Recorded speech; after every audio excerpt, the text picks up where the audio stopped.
Hi, I'm Victoria Yeager, and welcome to the Wonder Woman of Aviation podcast. And we're with the Wonder Woman herself, Natalia McAlee.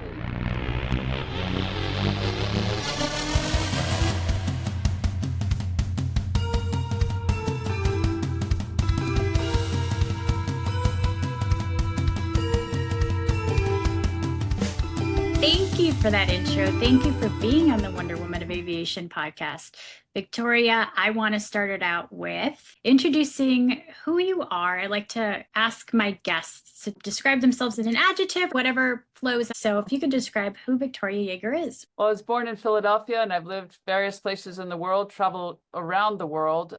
I was a representative to a UN meeting for a non-governmental organization. And I grew up that you do volunteer work. You don't take a job away from the head of a household a paying job that really needed it if you didn't need it so badly. So I did volunteer work. You didn't just sit on your duff. So it's a really great, rewarding life. And that's what I love about, I read your book. You have a book here that I'll show my viewers, but it's Chuck Yeager, What a Ride. And we'll get into who Chuck Yeager is. But before I do, I noted it early when we were recording that you also climbed Mount Kilimanjaro. How was that experience? That was pretty exciting. I went with somebody who wasn't terribly athletic. Fortunately, I've been athletic all my life. And okay. The Sherpa, and the price went from $3 to $30. We were outraged. It was 1985, but that came with a Sherpa who carried everything for you, which was great. And in the end, he carried her as well. She didn't do the tippy top. But that would be me. Yeah. And in those days, the food wasn't very good. So I really just ran out of fuel. When I got to the top, I just sat down and said, okay, I'm done. How long did that take? That's fascinating. This episode is brought to you by bullbag.com, the ballistic lightweight bag known for their satchel-style designs with smart pockets. It makes travel easier, keeping my passport, real ID, charger, and even an in-flight snack right where I need them. Check them out at bullbag.com.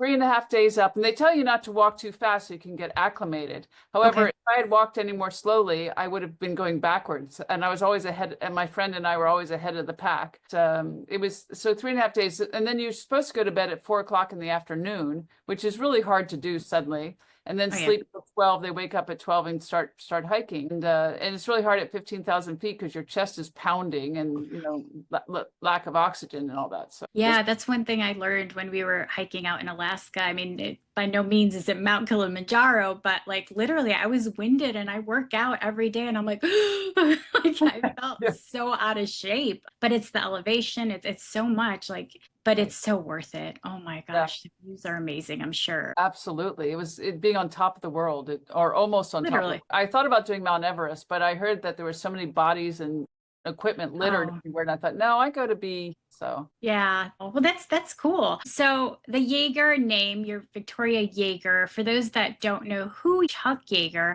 can you bring us a little bit more into your story, how you're connected to Chuck Yeager, who Chuck Yeager is? So I was walking on a hiking trail, my hiking trail. I've been hiking there for 2 years, and here is this good-looking guy coming down the hill as I was going up. And I said, hey, great day. And he said, I just got back from Australia. And I said, well, I just got back from Africa. And I said, well, okay, what were you doing in Australia? I was teaching software guys. I need a job. Could you help me get a job in software? I can teach software. And he said, no, I'm not a software guy. I'm a fighter pilot. I'm Chuck Yeager. And I thought, are there a lot of Chuck Yeagers in the military? Is he the Chuck Yeager? Wait, who was Chuck Yeager? You won't get me a job. You want to take me up in a fighter jet? And he said, no, that costs tens of thousands of taxpayer dollars. And I said, I pay taxes. He said, I got to go.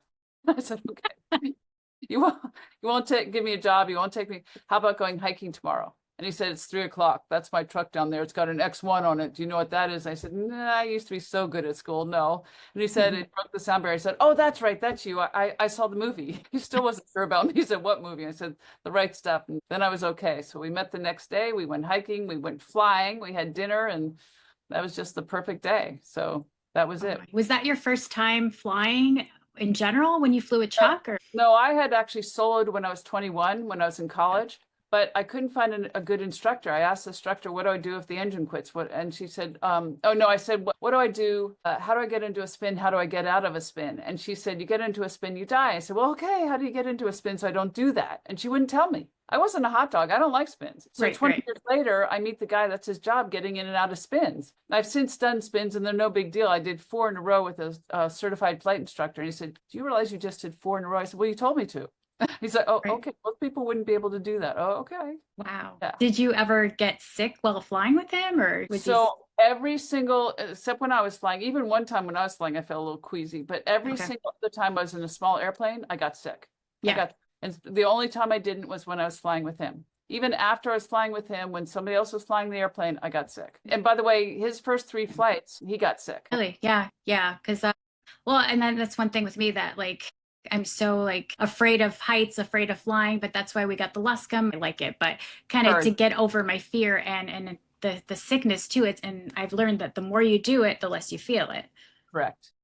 So yeah, that's So what I was. when he got sick, he had just applied to pilot training. He was a maintenance officer, and he saw the pilots had really good looking girls on their arms, clean fingernails. So he thought, I think I'll do that. And so he applied. And then his pilot said, well, you've never been up in an airplane. Let's go. And so they went up in the airplane. He got sick all over. And he thought, Yeager, you made a big mistake.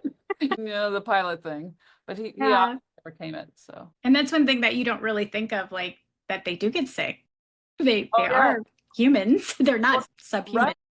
Well, Chuck actually said that a good pilot in the front can make a really good pilot in the back sick. It's not that hard. And one thing, if you're in control, you don't feel that. That's one thing that I'm learning too. If you're actually at the controls, you're so focused on what you're doing. So that's one thing that I'm learning too. I'm learning to fly. So almost getting there. So going to your relationship, it sounds like you two met each other at the perfect time in your lives. You were on this journey of self-discovery from the book, and he was looking for companionship. I mean, I thought that was just so beautiful. Yeah, it was perfect timing. And we had the best marriage ever. I mean, at home, he was as great as his public persona. He was generous, very funny, very compassionate, and very considerate. I mean, one time our arguments would last about 5 minutes, and then he'd have me rolling on the floor laughing. Because it's all false stuff, right? I mean, and then there are times that I would march off because our property has hills on it, and I'd march off and I'd come back and I'd figure out what was annoying. And he said, "You're like a little kid, you run off." And I said, well, "Oh my gosh, I'm speaking it doesn't speak English." And then I came back and I said, "What was bothering me?" And he actually jumped in with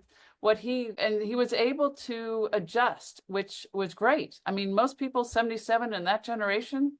Yeah. He was amazing. And that's one thing that I learned too. Like, I read your book and then I delve into the autobiography. I did it backwards and I'm like, oh, this man is amazing. And flying at 77, he was still doing air shows. Oh yeah, he was still doing air shows until 2012 was his last one when he was 89, almost 90.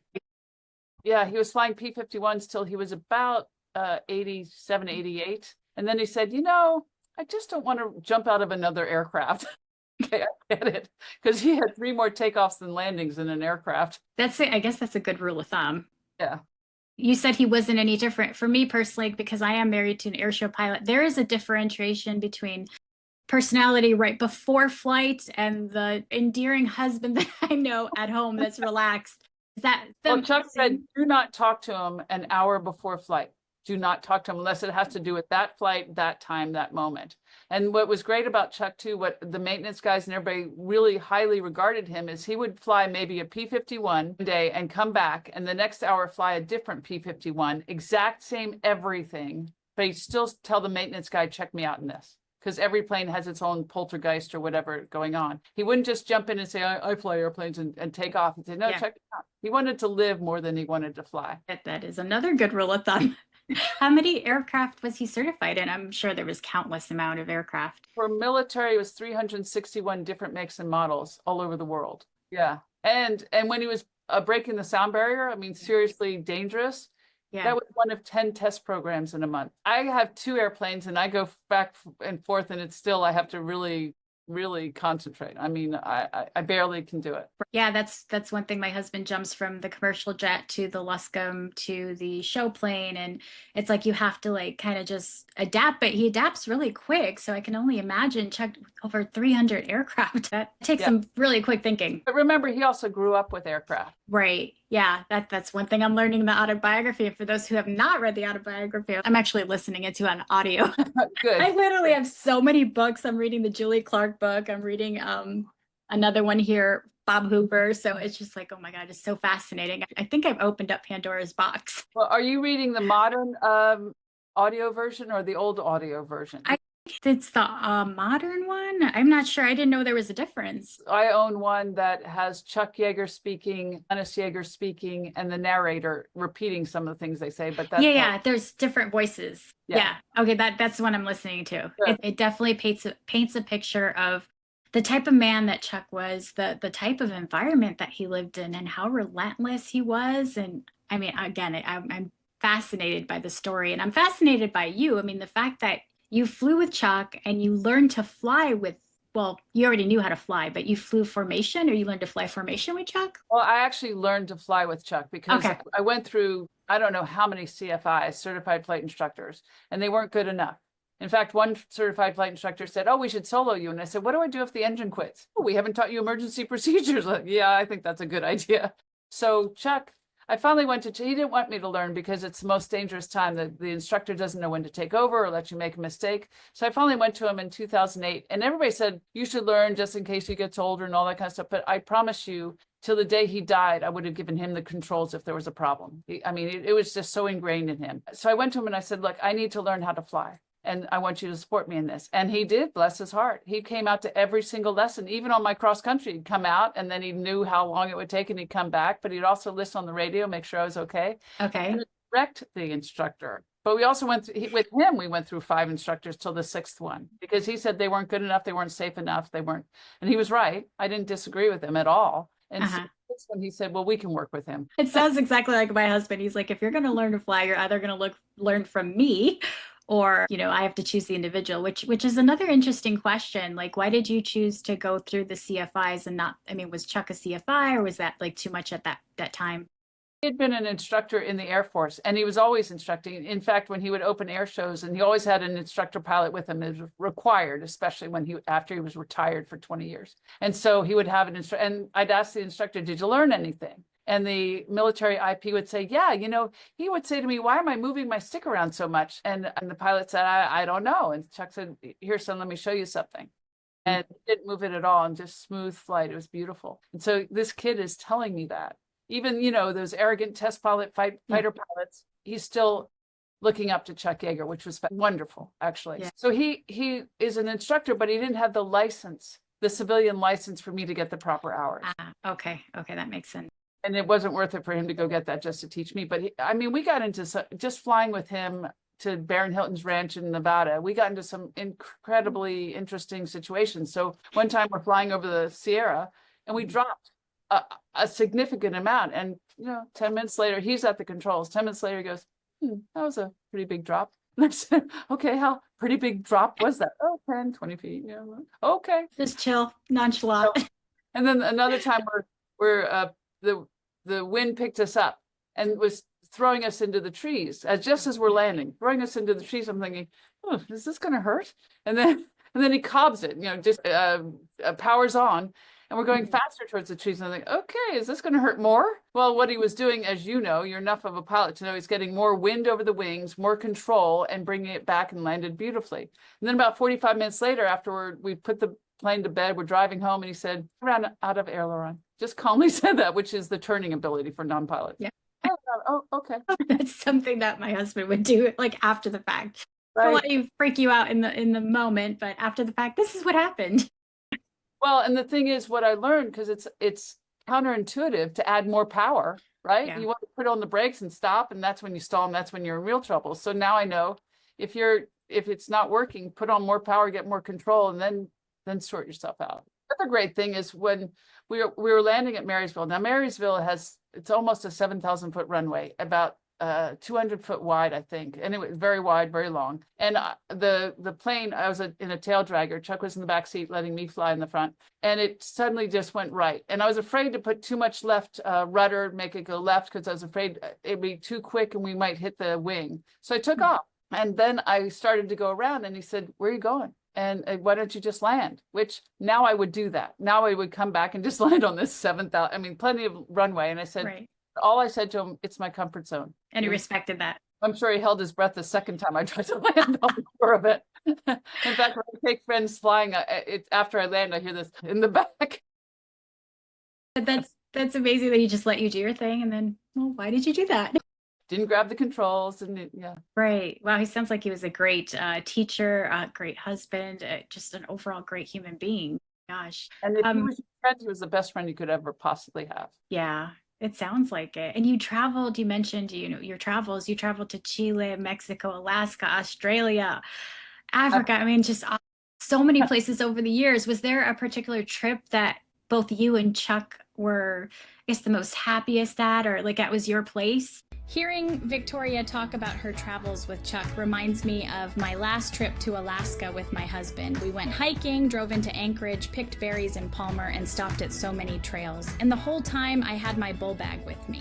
I fit in my phone, bear spray, a flashlight, and it never once felt bulky. It held up great and durable the whole way, and with a 10-year warranty, I know it's built to last. If you want to check them out, head to bullbag.com. They've got a whole collection designed for travelers, adventurers, and anyone who just needs a solid bag. And now back to the episode. Well, there's two. There's one in Africa, Namibia and South Africa, where we went culling animals. And that's when you kill animals so that they don't die of wasting disease, and you feed the tribes. So he had shot this huge animal, an eland, and the tribe came out to pick it up and get all the meat and everything. And you see this sea of black faces with these beautiful smiles, and they can't believe this 89-year-old has shot this eland in one shot. Usually it takes several shots because they've got thicker hides, I'm told. Yeah. So they couldn't believe it. And they do revere older people, but that was pretty exciting and pretty fun to be able to feed the tribes. And then we went and visited one of them. We had killed a wildebeest, and so now they're boiling the meat. And you have to boil it for days because it was an old wildebeest about to die. This little girl comes up and grabs his hand. I'm going home with you, buddy. You feed. And she wouldn't let go, but she wanted a picture. It was pretty fun. But that was a fun trip. And then Afghanistan, we went. And it took me 11 years to get the DOD to understand that the troops wanted to see Chuck Yeager. So even when they actually scheduled him with Robin Williams had to bow out. And so they scheduled it another time, 4 months later. And they got these two, as Chuck would have said, pot-smoking guitar players from Tennessee. They actually weren't. They were nice young men, but they didn't need this extra. They thought nobody would show up for Chuck's talk. They'd show up for Chuck's talk, and the guys, when they started to play, they'd leave because that's what they want.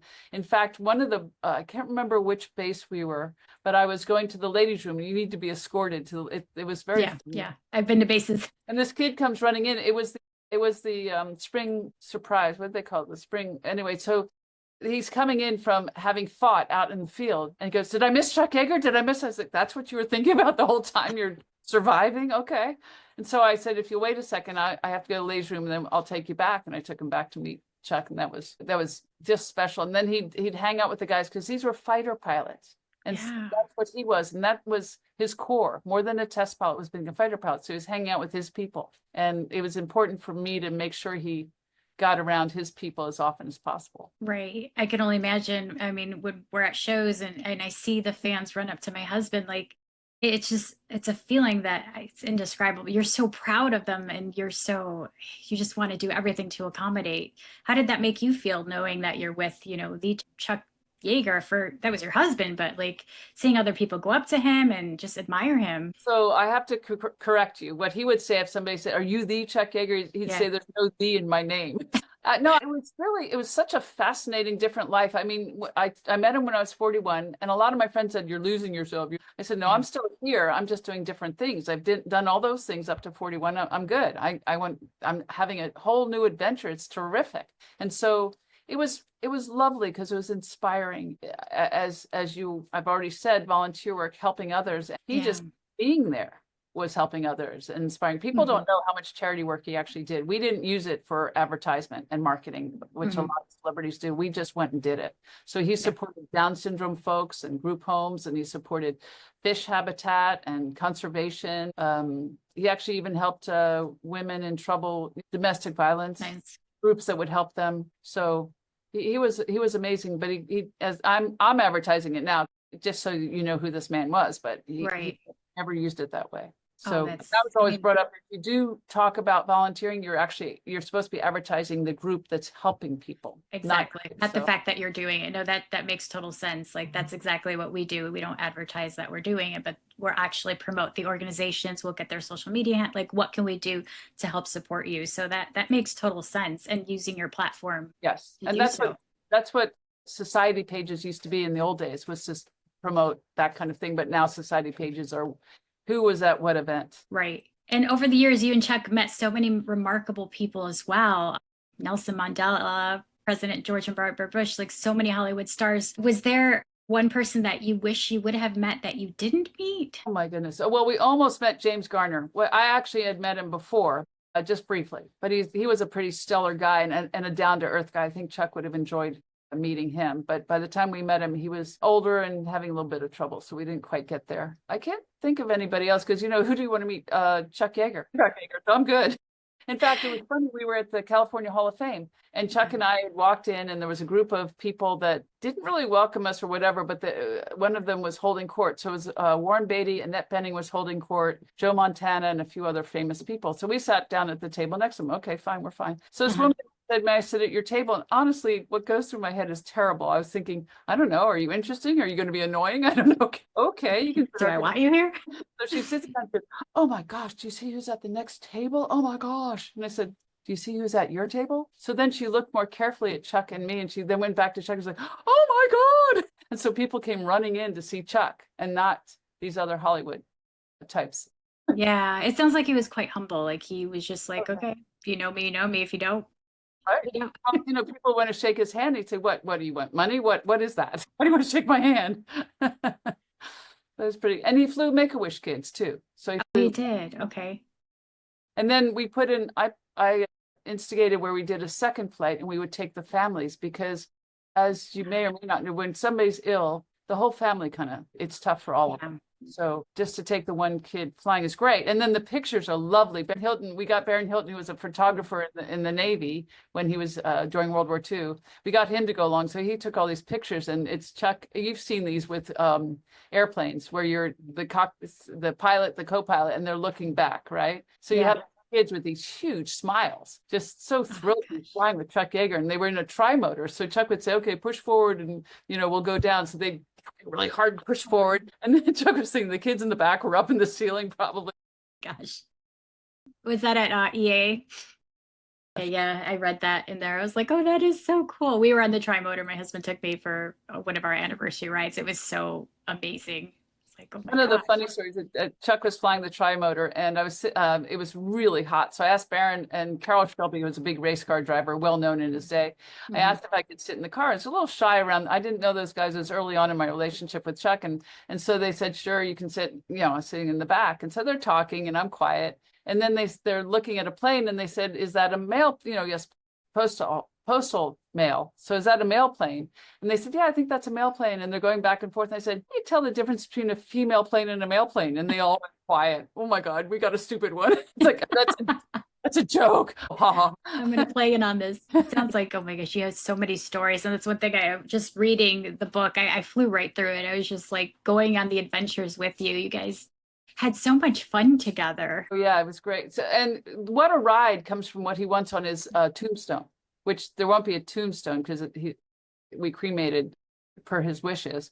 But I am going to do a memorial marker at Arlington one of these days, and it's going to say, what a ride. I've had a blast. Wow. I love the little isms that are in the book, and I'm going to get the other book, the Chuck Yeager-isms, but there's a lot in this book that are special to you and your relationship with Chuck. Exactly, yeah. He was amazing. I'll never forget. I mean, this is probably minor, but we're driving along, and I'm driving for some reason. Usually he did the driving, and a truck cut me off, and I started honking my horn, like people will do instead of having people. And so he said, I don't think that horn will work once you're stuffed up in that truck. That your car's all okay. You got your point. That's what was great about him. He'd make a point that was funny, but you get cut it out. Nothing's going to change by you honking. Right. He's a no nonsense type of guy. Absolutely. And he was flying well, like we mentioned, he was flying well into his 70s and even 80s. What did it take to keep that level of sharpness and energy? Because, I mean, flying does take a lot out of you, especially like air shows and the appearances and keeping up with that person. I mean, it was him, but that persona. But remember, he had been flying since he was 19. Right. So when I hadn't flown in a couple of months, I was like, oh my God, I think I've lost. He said, it's like riding a bicycle. So he would sit in the airplane and just make sure, he'd check himself out. And then he'd be fine. It was seriously second nature. It's like you and me getting up to walk. And in fact, there was one time he had me flying and I was flying formation. And I said, would you like the controls? And he took the controls. And then we go down the runway, we do a flyby, and then we come around to land. Okay. And now we're on downwind, we're on base, and he still got the controls. I said, well, are you going to land it or did you want me to land it? Oh, well, you can land it. Okay, well, then I need to have the controls. Okay, so he gives me the controls. Go ahead. I was going to say there was no special like exercise routine or like eating regimen. I know when my husband does aerobatics, he has to make sure that he exercises and make sure that he's in shape. He practices all the time, but there was no special like regimen with Chuck. Chuck was, grew up in that era where you just worked around the farm and we had a ranch that kept him in shape. I mean, he was one of the strongest people, even right before he passed. His grip was, they couldn't believe how strong his grip was. He was amazing. Okay. Yeah. So there was, yeah. And before I actually got my license, he'd have me fly. He gave me the controls. I was just thinking of this one time. He gave me the controls and he said, okay, put me on final at Grass Valley. That was an hour and a half away. And I was like, okay. Now this is really one of the first times he was giving me the controls. And so we get to half an hour away and he wakes up. And I figured he'd wake up if there was one jolt or whatever, because he went to sleep. I was like, oh, okay. So I held the altitude and the attitude, and I couldn't really see the controls. All I could see was the speed. And of course, if I was going down, the speed went up, and if I was going up, the speed went down. So that's how I controlled the altitude. So we get to Auburn, which is 25 minutes away. And he said, okay, you held altitude and direction better than I ever do. And being very complimentary. And he said, I'll take over from now. So I said, just a minute. I'm peeling my hand off of the thing that I was holding on so tight. Okay. He was amazing. It sounds like it. And that was another question I had beyond breaking the sound barrier. What do you wish people understood about Chuck Yeager that, we really couldn't see or the headlines didn't capture? He was a hero long before he broke the sound barrier. So he was a World War II hero. He shot down his first plane over Berlin in March the 4th. March the 5th, just to show he wasn't so Sierra Hotel, he was shot down near Bordeaux in the south of France.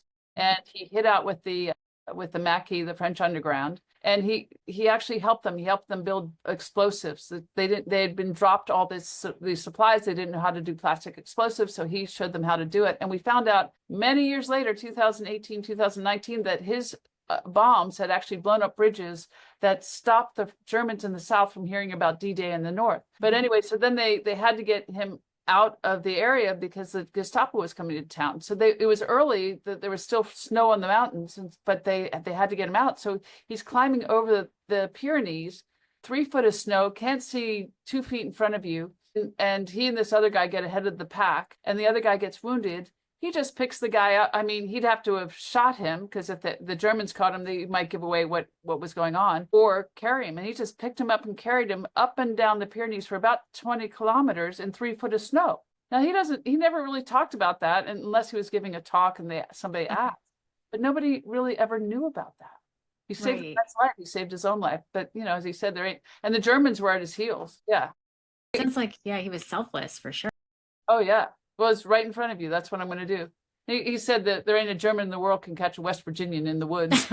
I was worried. Yeah, I think I'm on that chapter in the audiobook where he talks about the war and his experiences, and it sounds like he never really left anyone behind. He was always like the best wingman. Yeah, absolutely. Yep.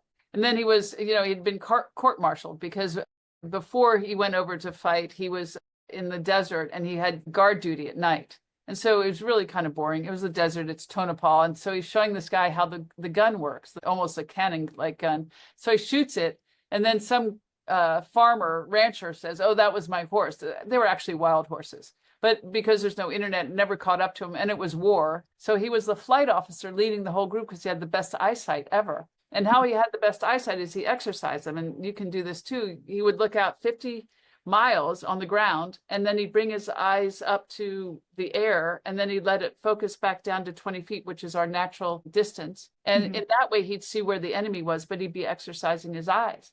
But so he had the best eyesight. He was leading the group. And Jimmy Doolittle of the Doolittle Raiders fame had asked, what's the story with you? What's going on? And he told him. And so he immediately went up 2 ranks and became first lieutenant. I can't remember those details, but Jimmy Doolittle saved his career and the war, I guess. Well, it sounds like he had a lot of fans and I don't want to say haters. How did he handle jealous? Yeah, there you go. How did he handle that? He was amazing. You know, people would behave badly, but he'd see that it wasn't personal to him, it was them. They had problems. So he just ignored it best he could. He just ignored it. That makes sense. I mean, that's the only thing you can do. That's one thing I'm learning in life is just you can't change people's opinions of you. You just have to continue to carry on. Right. And if it's dangerous jealousy, then you walk away. And he I like that. Got that. I like that. Yeah. Yeah. And politicians would try to sidle up to him. So there's Beale Air Force Base had a 8-mile road that hadn't been maintained since 1945. And these politicians would want a picture with Chuck. And he'd say, not till you fix that road. And then in 2010, a local, at the time, county supervisor contacted us. Can you make a meeting tomorrow? I was like, well, that's bold, but we actually were available. And Chuck said, yeah. And so he said, you're going to lose this air base, which provided a lot of jobs, if you don't fix the egress system. So again, he's looking out for airmen and safety. Yeah. And they finally did fix it with our help of urging them to do it. And so what happened was I'd say, what's the next step? And they told me, I said, how long will that take? Okay. And then what's the next step? And so when they said it would take 14 days, about 10 days in, I'd write to the county supervisor and say, are we on track to get it done? And so they got it done in 8 months, and it was called the Yeager Way. And they weren't really happy about that because they didn't like doing it so quickly, but they got a great road done. And they've had virtually no accidents. Before that, they were having 3 fatal accidents a year. So he just quietly goes ahead and, helps those. Helps those and makes a change. Makes a change, helps others. Yeah. He's probably helped you if you've been on a commercial flight. So when he was, last job he had was director of safety. And when he got there, they had this primary cause and secondary causes. So they'd fix the primary cause and they wouldn't fix the secondary causes until it became a primary cause. So he made it an all-cause accident. And they fix everything. And what was annoying to him is NASA wouldn't listen. The civilian world listened, and that's what they do in the civilian world in commercial airlines, but NASA didn't listen. So that Alaska big accident, they had found that there were 36 things wrong with the shuttle. They fixed 34. 35 and 36 were the tiles. Why? That's just crazy. Right. So you people coming into the airspace. He was definitely an advocate of safety and just overall just love people, it sounds like. Yeah, well, one of his sayings was, how can I bust my butt? How can I fix it before I bust my butt? And on the X-1, he wouldn't let anybody, the X-1 that broke the sound barrier, let anybody else do any maintenance or touch that airplane. He said, it's my ass on the line. Yeah, he did his own maintenance on that, right? Yeah. Yeah, that's one thing that I was, learning and reading and watching. I've been like, my husband's like, you're obsessed. I want to learn. I was afraid to learn. I was afraid to fly because I didn't know much about maintenance, and even combustion. I had to sort of learn at an older age. And so he said, look, you have a problem in your airplane. You're not going to be able to fix it. You just fly that airplane, land it. Knowing all that maintenance isn't going to really help you. Right. Which was really encouraging and kind of him to encourage me to finally, when I said I need to do this. I mean, I just thought it'd be some kind of silly if I outlived him and didn't know how to fly. Right. Yeah. Well, that was going to be my next question. What's like one lesson that you learned from Chuck that you carry with you to this day or every day? Oh my gosh, there's so many. I was going to say, like, you have a whole book of Yeager-isms. My book. I've read your book twice. Every day there's something. Every day I'm thanking him for something. It's just, I'm so grateful. And even when I go and I can say veteran discount, I thank him. Because I'd be the one saying, okay, can I just be the person that stays behind and does the support work? Because, when I was younger, before I met Chuck, I'd be thinking, why didn't somebody just take Hitler aside and say, now Adolf, can I call you Adolf? Cut it out. But, obviously that's just naive. But I learned from him a lot. And to try to figure out how can you hurt yourself? How can you prevent it? That's one great one. I don't know, just by watching him, because he generally was kind unless you were an idiot. Somebody said, you must be the calmest woman in the world. I said, why? And he said, because he could get angry. And I said, the thing about him, when he was angry, he was right. And he didn't call names. He didn't get this superfluous stuff. He would just zero in on what the problem was and fix it. Let's fix that. Yeah, let's figure it out. Yeah. And he'd say, don't bring me problems, bring me solutions. People have heard that, I'm sure. Right. And that comes from the upbringing, right? Yeah. And then he'd also, we were flying in South Africa, and these 2 young guys were pilot and co-pilot. And we had a little bit of a hard landing. I actually don't know what Chuck said to them, but he probably said, and they laughed. They were so embarrassed because they had Chuck Yeager on board. But after he talked to them, they laughed. I'm pretty sure he said that was an excellent landing. You can use the plane tomorrow, right? Any landing you can walk away from. It's a good landing. Anything you can use the next day is an excellent landing. Yeah. That's a good rule of thumb. He just didn't like arrogant pilots, but he saw that these kids, they were trying their hardest, and they were just, everybody's had a bad landing or a challenging landing. Yeah, I guess, that's all that matters, as long as you keep trying. Yeah, absolutely. And I know my husband had a question he wanted me to ask you. It was relating to space. Was there any regrets? And I probably think I already know the answer to this, that Chuck had, not going into space, not being an astronaut. Absolutely not. I mean, the official reason is that he didn't have a college education, but he went to all the schools in the Air Force, and now they give out masters and PhDs in those schools that he attended and passed. So, and as David Scott, an astronaut, said, if he had wanted to, he could have easily, but he didn't want to. He had a brilliant flying career. And those early astronauts were spam in a can. They weren't flying. They were just sitting there. And so, he said, I didn't want to have to wipe the monkey crap off the seat before I sat down. That was his response being an astronaut. But the only time people would say, didn't you want to be an astronaut? And he'd go, nah. And then he realized he's on a national interview and he'd go, well, yeah, okay. But he also, the only thing he ever said was it would have been fun to land the shuttle. That's all he ever. If he could pilot it. Yeah. But the other thing is in the let's see, what was it? The NF, he got up to 118,000 feet or more, and he saw the curvature of the Earth. So he really is an astronaut. They decided 50 miles was amongst the superpowers of the world at the time in 1959. Decide 50 miles was space. That wasn't scientific. That was just so that every country owned a 50 miles. So it was self-protection. So he's an astronaut. Just red tape. He's already seen it from the world from a different view and perspective, and lived it from a different perspective. So yeah, I would say that too. Exactly. We're nearing the end of our interview. I do have one final question. When people look back at your story, not just Chuck's, what do you hope that they remember the most? Because I know you're continuing the legacy of Chuck. So what do you want people to know most or remember most? I hope they're inspired to do good for others and around the world. Sorry, it makes me cry. Yeah. And that's what I've done in my way. Yeah. And you have done it. I mean, you're carrying on the legacy, and that's how I learned about you. I'm like, holy crap. Like, I did not know, honestly, that you existed. And then I started researching. I'm like, oh my gosh, she is a badass woman. Like, everything that you've done in your life. And it's not just about our husbands, because sometimes I fall in the shadow of my own husband, and I'm like, what about me? But you're doing amazing things with, just keeping the Chuck Yeager site alive, you go to events as well, correct? Absolutely. And actually, before I met him, I helped put away a human trafficker. Yeah. With a gun to my head and all that kind of stuff. It's like, oh my God, is this going to hurt? But anyway, he's just amazing. Yes, I am blessed because he kind of gave me something to do after he passed away. Right. And you're still doing your own things. You still have your own identity. You're going to go fly right now, you said.